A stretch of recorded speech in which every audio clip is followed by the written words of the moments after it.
بسم اللہ الرحمن الرحیم۔ السلام علیکم ناظرین، امید ہے کہ آپ خیریت سے ہوں گے۔ آج کی اس ویڈیو میں ہم بتائیں گے آپ کو شیطان کی پیدائش کی حقیقت، شیطان کون تھا، شیطان کی تخلیق کیسے ہوئی۔ جب اللہ تعالی نے اس کائنات کو تخلیق فرمایا تو اللہ تبارک و تعالی نے انسانوں کو پیدا کرنے سے پہلے کون سی مخلوقات کو پیدا فرمایا۔ اس روح زمین پر انسانوں سے پہلے کون سی مخلوقات رہا کرتی تھی، اور انسانوں کے ازلی دشمن شیطان کو کیسے پیدا کیا گیا، اس کے ماں باپ کون تھے، اور اس روح زمین پر سب سے پہلے شیطانوں اور فرشتوں کے درمیان جنگ کس وجہ سے ہوئی، شیطان عزازیل سے ابلیس کیسے بنا، اور ایسے بہت سے سوالات جو شیطان یعنی ابلیس کے حوالے سے ہمارے ذہنوں میں اٹھتے ہیں۔ آج ان سوالوں کا جواب قرآن و حدیث کی روشنی میں دیا جائے گا، اور ایسے حقائق سے آپ کو آگاہ کیا جائے گا جن کے بارے میں اکثر ہمارے بہن بھائی واقف ہی نہیں۔ ویڈیو شروع کرنے سے پہلے آپ سے درخواست کی جاتی ہے کہ مزید اسی طرح کی ویڈیو دیکھنے کے لیے ہمارے چینل کو ضرور سے سبسکرائب کر لیں۔ چلو چلتے ہیں اپنی ویڈیو کی طرف۔ اللہ تبارک و تعالی قرآن پاک میں ارشاد فرماتا ہے، اے ایمان والو، اسلام میں پورے داخل ہو جاؤ اور شیطان کے رستے پر نہ چلو، بے شک وہ تمہارا کھلا دشمن ہے۔ حضرت آدم علیہ السلام کی تخلیق سے پہلے اللہ تبارک و تعالی نے صرف دو مخلوقات کو پیدا کیا، ایک ناری اور دوسرا نوری، یعنی فرشتوں کو کہا جاتا ہے، جن کو اللہ تبارک و تعالی نے نور سے تخلیق فرمایا۔ اس نوری مخلوق کی نسل نہیں بڑھتی کیونکہ اللہ تبارک و تعالی نے ان نوری مخلوق کے جوڑے نہیں پیدا کیے، اور دوسری ناری مخلوق جن کو آگ سے پیدا کیا گیا وہ جنات ہیں، جن کے بارے میں روایات میں آتا ہے کہ جنات میں سب سے پہلے سمعون جن کو پیدا کیا گیا۔ اللہ تبارک و تعالی نے سمعون جن کو پیدا کر کے زمین پر بھیجا، اور اس کے لیے ایک جن لڑکی کو بھی پیدا فرما دیا۔ اس طرح اس جن نے اس لڑکی سے شادی کر لی، جس سے ان کی نسل خوب بڑھی، اور یہ جنات اتنے زیادہ ہو گئے کہ پوری روح زمین پر پھیل گئے۔ شروع میں یہ جنات فرشتوں کی طرح ہر وقت اللہ تبارک و تعالی کی عبادت میں مشغول رہا کرتے تھے، اور پھر آہستہ ان میں سے کچھ جنات نے اللہ تبارک و تعالی کی نافرمانیاں شروع کر دیں، اور اللہ تعالی کے حکم کو ماننے سے انکار کر دیا، جس کی وجہ سے یہ ناری مخلوق اللہ تبارک و تعالی کی نافرمان مخلوق بن گئی۔ جنات میں سے ایک نامی گرامی جن کا نام چلیبہ تھا، اور اس کی بیوی کا نام تبلیز تھا۔ یہ دونوں بہت ہی قد آور اور بہادر تھے۔ کہا جاتا ہے کہ چلیبہ جن کی شکل و صورت ببر شیر کی طرح تھی، اور تبلیز کی شکل بھیڑیے سے ملتی جلتی تھی۔ چلیبہ جنات کا سردار تھا، اس کے نام سے بڑے جنات خوف کھاتے تھے۔ چنانچہ چلیبہ اور تبلیز کے ملاپ سے ایک بچہ پیدا ہوا، جس کا نام انہوں نے عزازیل رکھا۔ یہ بچہ اپنے والدین کی طرح بہادر اور دراز قد کا تھا۔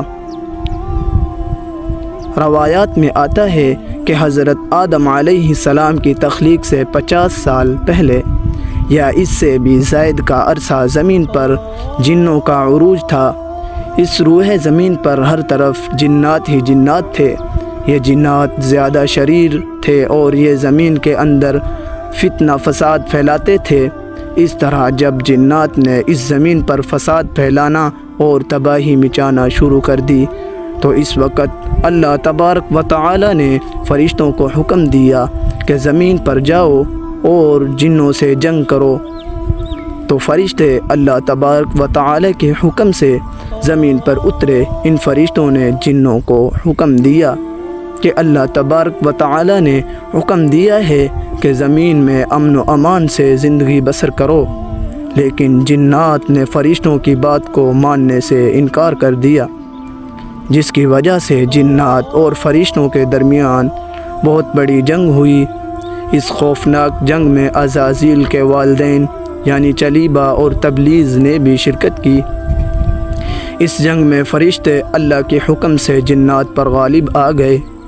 اس جنگ کے اندر بہت سارے جنات مارے گئے، جن میں عزازیل کے والدین بھی شامل تھے، اور باقی سرکش جن کو بھی اللہ تبارک و تعالی کے حکم کے مطابق قید کر لیا گیا۔ ان قیدیوں میں عزازیل بھی شامل تھا۔ فرشتے جب ان جنات کو قید کر کے آسمانوں کی طرف لے گئے تو شیطان بھی ان کے ساتھ آسمان پر چلا گیا۔ پھر اللہ کی طرف سے فرشتوں کو حکم ملا کہ عزازیل کی بہترین تربیت کی جائے۔ فرشتوں کو حکم ملا کہ عزازیل کی بہترین تربیت کی جائے اور اس کی اچھی پرورش کی جائے۔ فرشتوں نے عزازیل کو عبادت کرنے کی بہترین طریقوں سے آگاہ کیا، جس کی وجہ سے عزازیل اللہ تبارک و تعالی کا ایک عبادت گزار بندہ بن گیا اور اللہ تبارک و تعالی کی بارگاہ میں بہت بڑا مرتبہ حاصل کر لیا۔ اس دوران عزازیل بہت قابل اور عقل مند بن گیا۔ اس وقت اللہ تبارک و تعالی نے عزازیل کو فرشتوں پر استاد مقرر کر دیا۔ عزازیل فرشتوں کو تعلیم و تربیت دینے لگا اور فرشتے عزازیل کے پاس آتے اور علم حاصل کرتے۔ فرشتے عزازیل کو نیک اور پرہیزگار کہا کرتے تھے۔ حضرت کعب بن احبار رضی اللہ تعالی عنہ بیان کرتے ہیں کہ عزازیل 40,000 سال تک جنت کا خزانچی رہا اور 80 سال تک وہ فرشتوں کے ساتھ رہا اور 20,000 سال تک فرشتوں کو تعلیم و تربیت دیتا رہا۔ اس کا مقام اللہ تبارک و تعالی کی بارگاہ میں اتنا زیادہ ہو گیا کہ اللہ تبارک و تعالی کے سب سے مقرب فرشتے حضرت جبرائیل علیہ السلام، حضرت میکا علیہ السلام، حضرت اسرافیل علیہ السلام اور حضرت عزازیل علیہ السلام بھی اس سے تعلیم و تربیت حاصل کیا کرتے تھے۔ اللہ تبارک و تعالی اس کائنات کا حقیقی مالک ہے، اس سے کوئی بھی چیز پوشیدہ نہیں ہے۔ اللہ تبارک و تعالی کو اس بات کا علم تھا کہ یہ عزازیل ایک دن میرے حکم کو جھٹلا دے گا اور اس کا خاتمہ کفر پر ہوگا۔ چنانچہ ایک دن عزازیل کا گزر لوح محفوظ کے قریب سے ہوا۔ عزازیل نے لوح محفوظ پر دیکھا جس پر لکھا ہوا تھا کہ میں شیطان مردود سے اللہ کی پناہ میں آتا ہوں۔ اس تحریر کو پڑھنے کے بعد تقریباً 2000 سال تک عزازیل روتا رہا اور اللہ تبارک و تعالی کی عبادت میں مصروف رہا۔ عزازیل اللہ تبارک و تعالی کی بارگاہ میں یہ سوال کرنے لگا، یا رب العالمین، یہ اتنا بڑا شیطان مردود کون ہے جس سے پناہ مانگی جا رہی ہے؟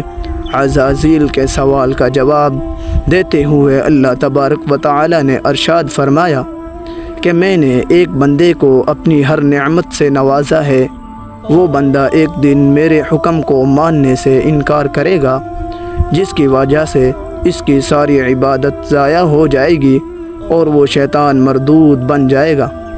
اللہ تبارک و تعالی کا یہ فرمان سننے کے بعد عزازیل ہر وقت یہ سوچتا رہتا کہ وہ شیطان مردود کون ہوگا۔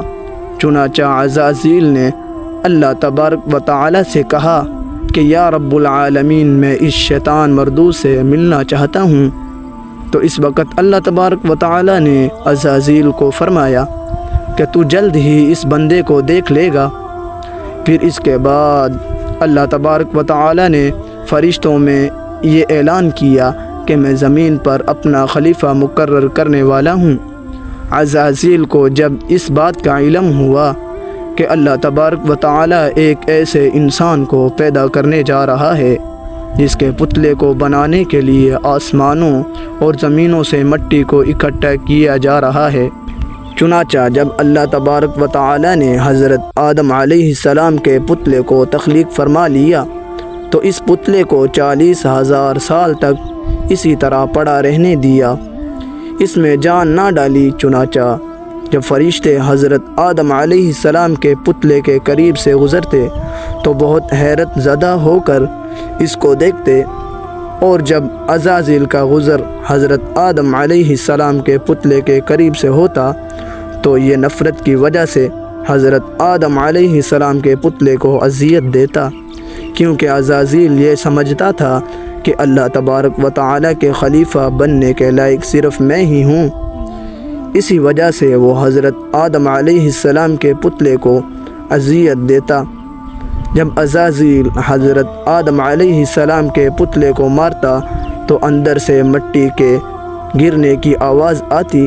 چنانچہ جب اللہ تبارک و تعالیٰ نے حضرت آدم علیہ السلام کو تخلیق فرمایا، اس کے اندر روح بھی داخل کر دی، تو اس دن اللہ تبارک و تعالیٰ نے سب فرشتوں کو حکم دیا، سب میرے پاس اکٹھے ہو جاؤ۔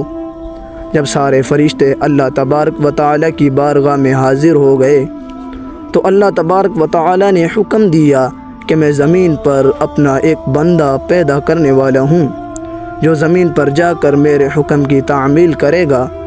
تو اس وقت فرشتوں نے اللہ تبارک و تعالیٰ کی بارگاہ میں عرض کی، یا رب العالمین، یہ بندہ زمین پر جا کر تیرا نافرمان ہو جائے گا، ہم تو ہر وقت عبادت میں مصروف رہتے ہیں۔ تو اللہ تبارک و تعالیٰ نے ارشاد فرمایا، جو کچھ میں دیکھ رہا ہوں وہ تم نہیں دیکھ سکتے۔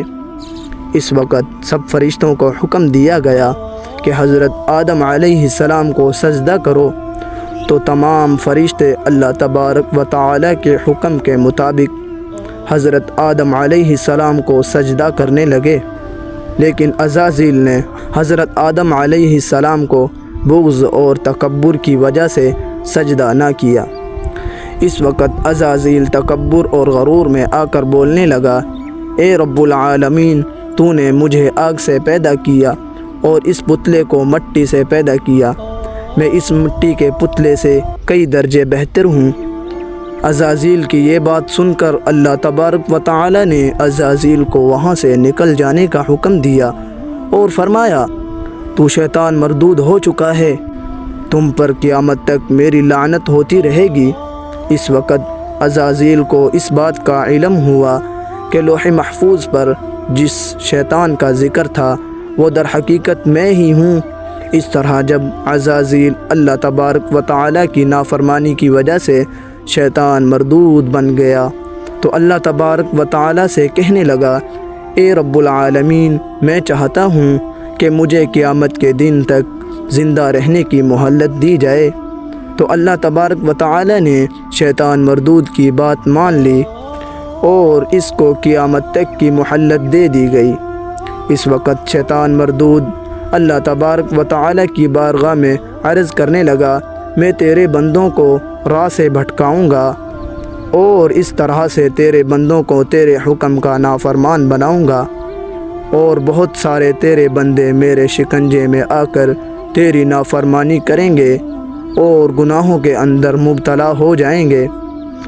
اس وقت شیطان مردود کو اللہ تبارک و تعالی نے ارشاد فرمایا کہ تو میرے بندوں کو میری راہ سے بھٹکائے گا اور میری نافرمانیوں کے اندر مبتلا کرے گا۔ میری رحمت بہت بڑی ہے، میں اپنے کرم و فضل سے اپنے بندوں کو معاف کرتا جاؤں گا۔ اس طرح غرور اور تکبر کی وجہ سے عزازیل شیطان مردود بن گیا اور اللہ تبارک و تعالی نے لعنت کا طول اس کے گلے میں ڈال دیا، اس کو آسمان سے نیچے پھینک دیا، اور اس طرح شیطان مردود ہمیشہ ہمیشہ کے لیے اللہ تبارک و تعالی کی رحمت سے دور ہو گیا۔ روایات میں آتا ہے جب قرب قیامت دوسرا سور پھونکا جائے گا تو اس وقت اللہ تبارک و تعالی شیطان کو دردناک موت عطا فرمائے گا، اور اس کے بعد شیطان مردود کو ہمیشہ ہمیشہ کے لیے جہنم میں ڈال دیا جائے گا۔ اللہ تبارک و تعالی سے دعا ہے کہ اللہ تبارک و تعالی ہمیشہ اپنی فرما برداری میں زندگی گزارنے کی توفیق عطا فرمائے، اور شیطان مردود کے شر سے ہمیں، ہمارے اہل و عیال اور تمام امت مسلمہ کو محفوظ رکھے۔ آمین ثم آمین۔